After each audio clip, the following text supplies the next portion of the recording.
तो hello everyone, कैसे हैं आप सब लोग। आई होप दोस्तों सब लोग बढ़िया होंगे। तो दोस्तों और मजे से होंगे। तो दोस्तों आज मैं लेकर आ गया हूँ आप सबके लिए दोस्तों सेल का टॉपिक जो कि हमारा होने वाला है, जो कि हमारे जितने भी क्वेश्चन बनते हैं दोस्तों मैं आपको बताता हूँ। ठीक है दोस्तों, सेल जो कि कोर्स का। ठीक है दोस्तों, चलते हैं हम पहले क्वेश्चन की तरफ बिना देरी के। तो दोस्तों हमारा पहला क्वेश्चन हो जाता है, निम्नलिखित में से किसे कोशिका के अंदर का कोशिका कहा गया है। ठीक है दोस्तों, हमारा जो क्वेश्चन पूछा गया है, निम्नलिखित में से किसे कोशिका के अंदर का कोशिका माना गया है या माना जाता है। ठीक है दोस्तों, हमारा राइट आंसर हो जाएगा जो कि क्लोरोप्लास्ट। ठीक है दोस्तों, क्लोरोप्लास्ट हमारा करेक्ट आंसर हो जाएगा। और दोस्तों इसके हम कुछ की पॉइंट आपको बता देते हैं। माइट्रोकोंडिया और दोस्तों क्लोरोप्लास्ट जो कि इनके पास खुद का डीएनए होता है। ठीक है दोस्तों, इनके पास खुद का डीएनए भी होता है माइट्रोकोंडिया और क्लोरोप्लास्ट के पास। और दोस्तों इसमें कुछ प्रोटीन भी होते हैं। ठीक है दोस्तों, बात कर लेते हैं हम, इसमें कुछ प्रोटीन भी होते हैं। अगला क्वेश्चन हमारा हो जाता है, केंद्रक के अलावा कोशिकांग में डीएनए पाया जाता है। तो दोस्तों जैसा कि मैंने अभी आपको बताया था, माइट्रोकोंडिया के पास खुद का डीएनए भी होता है। तो दोस्तों हमारा राइट आंसर हो जाएगा माइट्रोकोंडिया। ठीक है दोस्तों, तो दोस्तों माइट्रोकोंडिया की हम बात कर लेते हैं। माइट्रोकोंडिया के अलावा, केंद्रक के अलावा दोस्तों इसमें डीएनए पाया जाता है। और इसके डीएनए को क्या कहते हैं? तो दोस्तों इसके डीएनए को कहते हैं एम्प्टी डीएनए। ठीक है दोस्तों, एम्प्टी डीएनए। और दोस्तों माइटोकॉन्ड्रिया को कहते क्या है? तो दोस्तों इसको पावर हाउस भी कहा जाता है, जो जिसको ऊर्जा का पावर हाउस भी कहते हैं। ठीक है दोस्तों, ऊर्जा का पावर हाउस भी कहा जाता है माइटोकॉन्ड्रिया को। ठीक है दोस्तों, चलते हैं दोस्तों अगले क्वेश्चन की तरफ। तो दोस्तों अगला क्वेश्चन हमारा हो जाता है, यूकैरियोटिक कोशिकाओं की कोशिका झिल्ली किसकी बनी होती है। तो दोस्तों यूकैरियोटिक कोशिकाओं की कोशिका झिल्ली किसकी बनी होती है? तो दोस्तों ये हमारा राइट आंसर हो जाएगा phospholipid is the correct answer. तो दोस्तों इसकी बात कर लेते हैं हम फास्फोलिपिड की। तो दोस्तों इसका जो भी संरचना होती है दोस्तों, इसका संरचना निकोलसन, सिंगर और निकोलसन ने दोस्तों कब दिया था? तो दोस्तों इसको दिया था दोस्तों 1972 में, सिंगर एंड निकोलसन ने। ठीक है दोस्तों, अगर एग्जाम में क्वेश्चन पूछा जाए तो सिंगर और निकोलसन हमारा करेक्ट आंसर हो जाएगा। चलते हैं दोस्तों अगले क्वेश्चन की तरफ। कोशिकाओं को जीवित पदार्थ के जीव द्रव्य भी कहा जाता है, यह किसका बना होता है? तो दोस्तों कोशिका को जीवित पदार्थ को जीव द्रव्य भी कहा जाता है, यह दोस्तों किसका बना होता है? तो दोस्तों हमारा राइट आंसर होगा नंबर डी, जो कि कोशिका द्रव, केंद्रक द्रव और कोशिकांग। ठीक है दोस्तों, कोशिका द्रव और केंद्रक एंड कोशिकांग। ठीक है दोस्तों, इसके कुछ की पॉइंट मैं आपको बता दूं।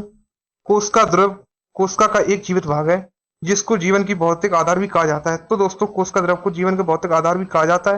ये खोज की, तो दोस्तों ये खोज की गई थी किसके द्वारा? पुरकिंजे के द्वारा। ठीक है दोस्तों, पुरकिंजे के द्वारा कोशिका द्रव की खोज की गई थी। ठीक है दोस्तों, पुरकिंजे हमारा करेक्ट आंसर हो जाएगा। एग्जाम में हमारा पूछा जाता है कोशिका द्रव की खोज किसके द्वारा की गई थी। ठीक है दोस्तों, पादप कोशिका किसकी उपस्थिति के कारण जंतु कोशिका से अलग है? तो दोस्तों हमारा राइट आंसर हो जाएगा क्लोरोप्लास्ट। ठीक है दोस्तों, chloroplast is the correct answer. तो दोस्तों इसके हम पॉइंट बता दें आपको।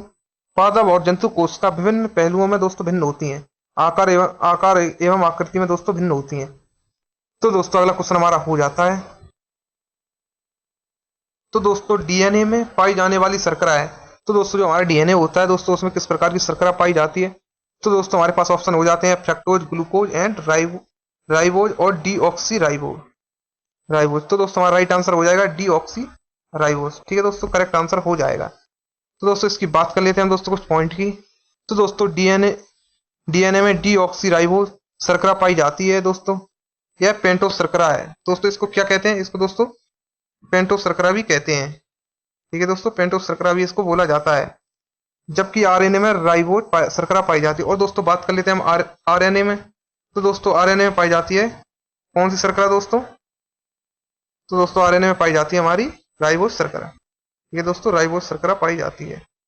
चलते हैं दोस्तों नेक्स्ट क्वेश्चन की तरफ। हो जाता है, प्रोटीन संश्लेषण में निम्नलिखित में से कौन सा कोश का अंग सबसे महत्वपूर्ण भूमिका निभाता है?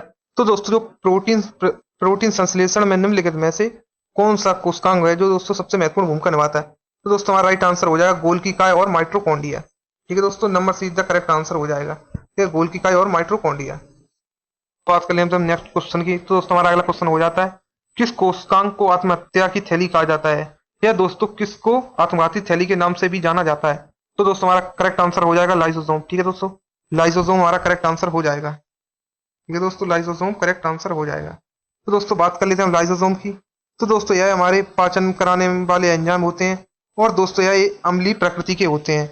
और दोस्तों जो कि हमारे शरीर से हानिकारक पदार्थों को दोस्तों या अणुओं को हमारे बाहर निकालने का या नष्ट करने का काम करते हैं। और दोस्तों अगर इस थैली के दोस्तों फटने से कोशिका की मृत्यु हो जाती है, इसलिए इस कोशिका को दोस्तों आत्मघाती थैली के नाम से भी जाना जाता है। ठीक है दोस्तों, लाइसोसोम हमारा करेक्ट आंसर हो जाएगा। तो दोस्तों नेक्स्ट क्वेश्चन हमारा हो जाता है, कोशिका में राइबोसोम की अनुपस्थिति में निम्नलिखित में से कौन सा कार्य नहीं होता है। तो दोस्तों राइबोसोम की अनुपस्थिति में निम्नलिखित में से कौन सा कार्य नहीं होता है। तो दोस्तों राइट आंसर हमारा हो जाएगा प्रोटीन संश्लेषण। ठीक है दोस्तों, अगर प्रोटीन संश्लेषण दोस्तों जो कि राइबोसोम की अनुपस्थिति में नहीं होता है। राइबोसोम के इसके की पॉइंट मैं आपको बता दूं, राइबोसोम एक कोशिकांग है। ठीक है दोस्तों, राइबोसोम है जो एक क्या है, कोशिकांग है। ठीक है दोस्तों, एक कोशिकांग है जो प्रोटीन संश्लेषण में सहायक होता है, और दोस्तों इसको प्रोटीन की फैक्ट्री भी कहा जाता है। ठीक है दोस्तों, बात कर लेते हैं इसको क्या कहते हैं। तो दोस्तों इसको कहते हैं प्रोटीन की फैक्ट्री। राइबोसोम को प्रोटीन की फैक्ट्री भी कहा जाता है। तो दोस्तों अगला क्वेश्चन हमारा हो जाता है, कोश की टोटीपोटेंसी का क्या मतलब है। तो दोस्तों कोश की टोटीपोटेंसी का क्या मतलब है। तो दोस्तों हमारा राइट आंसर हो जाएगा, जो कि number see the correct answer हो जाता है। तो दोस्तों क्या हो जाता है, एक पादप कोशिका की क्षमता, पूरे पादप के निर्माण की क्षमता।